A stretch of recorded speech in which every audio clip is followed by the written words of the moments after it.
The Speaker of the House of Representatives, Honorable Femi Gbajabiamila, cited the provision in the original bill transmitted by the National Assembly to the President, which he withheld assent to. The Speaker noted that the House is only amending Clause 84 sub 2 of the proposed bill. Is for an act to reconsider the Electoral Act 2021 to regulate the conduct of elections in the federal, states, and area councils in the federal capital territory and for related matters. And before I call on the leader of the House to give us a short synopsis of what it says, I think it's very important I lay a little foundation on how we are where we are today. It's important. A letter was written by Mr. President after declining assent to the bill, and the relevant portion of the letter, paragraph 5 of Mr. President's letter, and it reads, "In the premise of the above, I hereby signify to the National Assembly that I am constrained to withhold assent to the Electoral Act Amendment Bill 2021 in line with the provisions of Section 58(1) and 4 of the 1999 Constitution as amended. It is my considered position that the political parties should be allowed to freely exercise the right of choice in deciding which of direct or indirect primaries to adopt in the conduct of their primary elections as the respective realities may permit." There is this letter that is this withholding on assent based on the letter from Mr. President, which we read on the floor last.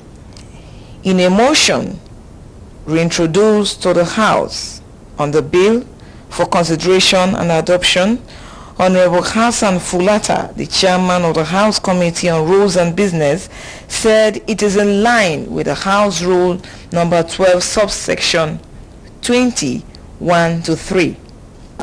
The House notes that the Electoral Act Amendment Bill was passed by the National Assembly and committed to the President for assent, but the assent was withheld. Also notes that withholding the assent, the President particularly referred to the amendment of Section 87 of the Electoral Act 2010 dealing with the mode of nomination of candidates by political parties. Further notes that Section 87, subsection 2 of the Electoral Act 2010 provides that the procedure for nomination of candidates by political parties for various elective positions shall be by direct or indirect primaries. Recalls that the National Assembly amended Section 87, subsection 2 of the Electoral Act 2010 and Clause 84, Clause 84(2) of the Electoral Act Amendment Bill 2021 to read thus: procedure for nomination of candidates by political parties for various elective positions shall be by direct primaries. Cognizant of the need to allow political parties to choose the procedure for nomination of candidates for the elective positions, the House resolves to commit Section 84, subsection 2 of the Electoral Act Amendment Bill 2021 to the Committee of the Whole for reconsideration in accordance with Order 12, Rule 20, Sub-Rule 1 to 3 of the Standing Orders of the House. I so move. But in a swift reaction, the member representing Andoni Okpobo, Nkoro Federal Constituency of Rivers State, Honorable Nombek Abiante, raised a point of order, drawing the attention of the House to the provision in Clause 84 of the bill on the mode of conducting primaries by political parties. Errors. All right. I believe that these other errors are being looked into.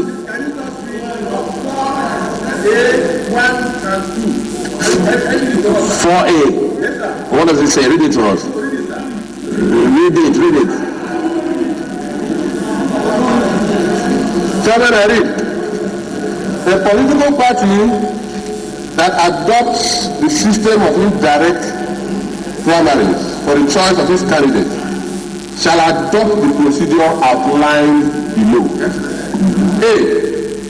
In the case of nomination of the position of presidential candidate, the political party shall hold special conventions in each of the 36 states of the Federation and FCT. Then, where delegates shall vote for each of the aspirants at designated centers in each state capital on specified dates.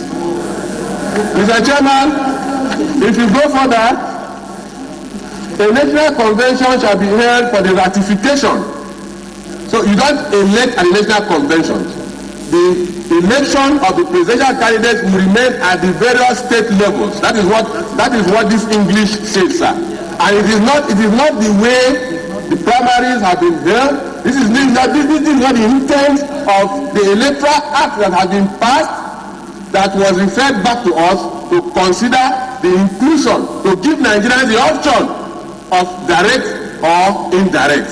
This still negates the principles of what we have always done here. And it is my suspicion, Mr. Chairman, that it is intended for this Electoral Act not to be signed.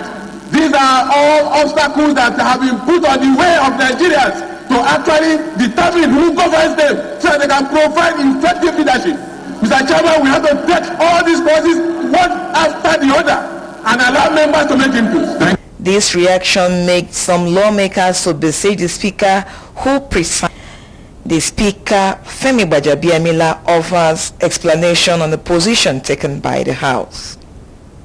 No other clause in the Electoral Act amendment was considered or adopted. So, the Electoral Act amendment that was sent ab initio initially to Mr. President remains as it is. The only change is 84(2), wherein we have now included, in addition, indirect primaries, which was what was originally brought to us by the Electoral Committee. The bill, which included indirect primaries that was earlier rejected by the President, was passed by the House of Representatives.